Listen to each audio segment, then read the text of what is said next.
السلام عليكم. تصريح خطير من الحكم الأسباني خافير روكاس يعتذر فيه للنادي الأهلي بسبب هذه اللقطة ويسخر من خبراء التحكيم المصريين سبب بيراميدز. شاهد ماذا قال. ولكن في البداية ياريت نعطر فمنا بذكر الله والصلاة والسلام على رسولنا الكريم.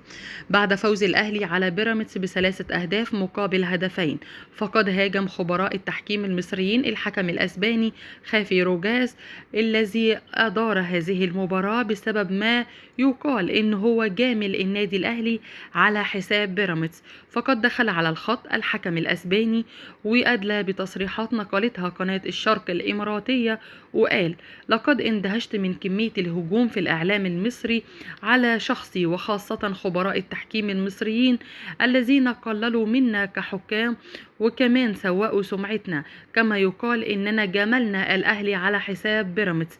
وأنا اندهشت صراحة من هذا الكلام، فأنا احتسبت ركلة جزاء صحيحة 100% لصالح لاعب النادي الأهلي، فأنا احتسبتها قبل الفار، وحتى الفار راجعها مرة أخرى وقال إنها ركلة جزاء صحيحة. فالإعادة التلفزيونية من زاوية واحدة فقط، أما في الفار فلها 4 زوايا وجميع الزوايا أكدت إنها ركلة جزاء.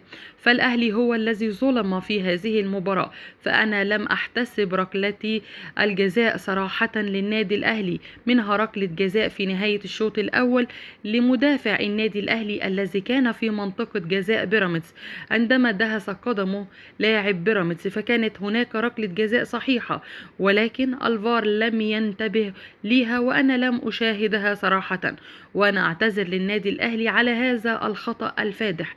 وهناك أيضا ركلة جزاء للاعب الأهلي إمام عاشور والذي تم إسقاطه من لاعب نادي بيراميدز، فأنا شاهدتها بعد هذه المباراة أيضا، وكانت هذه الركلة تستحق أيضا ركلة جزاء. فما بالكم لو أنا احتسبت 3 ركلات جزاء لصالح النادي الأهلي، فماذا سيقول عني الإعلام المصري؟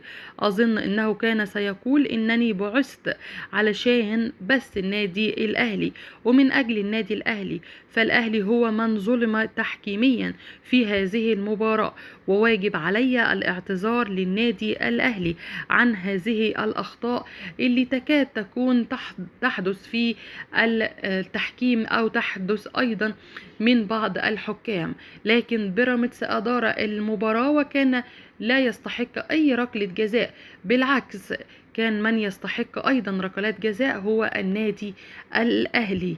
بلاش تكونوا متحيزين، أنا جيت علشان فقط أدير هذه المباراة بكل شفافية تحكيمية، وده كان واضح جدا. السلام عليكم.